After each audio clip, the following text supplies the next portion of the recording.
masih sekolah saya meminjam uang kepada teman saya. Teman saya memberikan uang sambil mengatakan tak perlu dikembalikan. Tapi saya berjanji untuk mengembalikan. Karena niat saya meminjam bukan minta. Tapi sebelum sempat mengembalikan, teman saya sudah pindah sekeluarga ke luar negeri. Saya tak tahu keberadaan keluarganya lagi. Bagaimana saya harus lakukan Pak Ustadz? Pertama, hitung duit itu berapa, tahun berapa. 100.000 Pak Ustadz, tahun berapa? Tahun 80. 100.000 tahun 80 itu kira-kira berapa gram emas? Karena zaman Nabi mata uang itu dinar. Tak sama harga 100.000 tahun 2017 dengan tahun 80. Setelah dapat disimpulkan, oh 5 gram emas.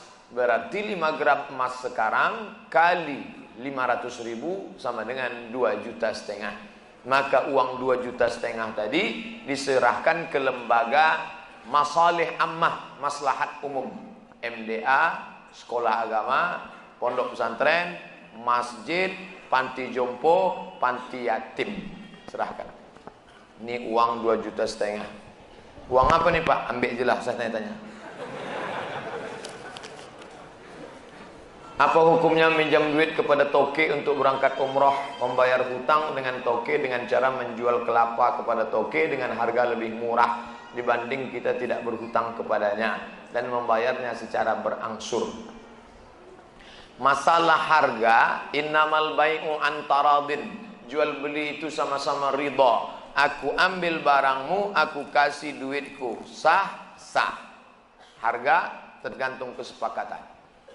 Masalah minjam uang untuk berangkat umrah, haji, kurban, boleh apa tidak? Kata Imam Ibn Taimiyah dalam kitab Majmu' Fatawa, boleh berhutang kalau hutangnya jenis kedua. Jenis pertama, jenis kedua. Yurja daf'uhu, hutang yang ada di pembayarnya. Bisa. Gandum saya panen nanti bulan Muharram.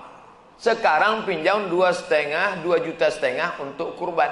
Nanti kalau gandumku panen akan kubayar, boleh. Yang tak boleh itu pinjam Pak 2,5 juta untuk kurban. Pembayarnya apa? Kuserahkan sama Allah SWT. Itu tidak bisa. Jadi kalau model begini bisa. Apa pendapat dan nasihat Ustadz untuk umat Islam yang akan mengkonsumsi obat-obatan sedangkan hasil rilis Menkes RI, obat yang beredar di Indonesia rata-rata bercampur dengan enzim babi, bahkan tak ada label halal dari MUI. Cari obat yang halal, bukan morfin, bukan heroin, bukan babi, bukan khamar. Karena kita tak disuruh berobat dengan yang haram. Herbal. Tak ada Pak Ustadz, sudah kami cari tak ada. Pilihannya cuma dua. Kalau tidak mati babi, maka kita tak boleh pilih mati. Pilih babi.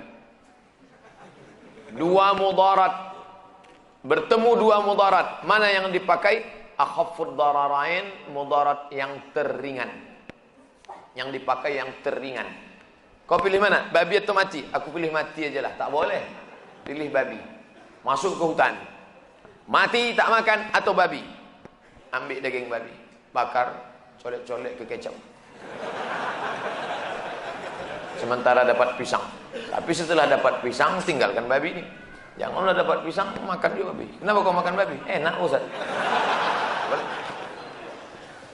Saya kurang khusyuk dalam sholat berjamaah sebagai makmum karena saya tahu imam yang memimpin sholat kami seorang perokok berat. Dan saya yakin hukum merokok menurut ulama besar dunia haram. Apa yang harus saya lakukan Pak Ustaz?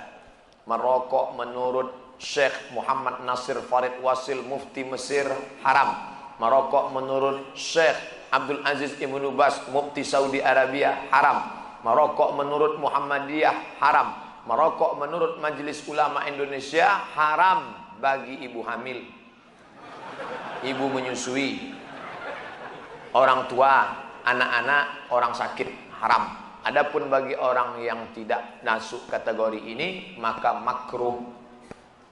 Ustaz condong kemana? Saya tak merokok, saya condong kepada haram. Nah, jadi kalau bapak ini berkeyakinan rokok itu haram, maka dia tak mau berimam kepada imam, dia anggap imam itu fasik. Apa hukumnya berimam kepada imam yang fasik? Mazhab Maliki, mazhab Syafi'i, mazhab Hambali boleh berimam kepada fasik. Yang tak membolehkan berimam kepada fasik mazhab Hambali. Begitu dalam kitab Al-Fiqhul Islami wa Adillatuh. Ustaz pribadi, andai ada imam itu perokok, apakah Ustaz tetap sholat di belakangnya? Saya sholat aja di belakangnya. Masalah sholat saya sah, saya dapat pahala jamaah. Masalah dosa dia merokok, itu urusan dia. Tak nyaman saya Pak Ustaz. Asal saya angkat takbiratul ihram, nampak saya dia menghembus. Cari mesin lain.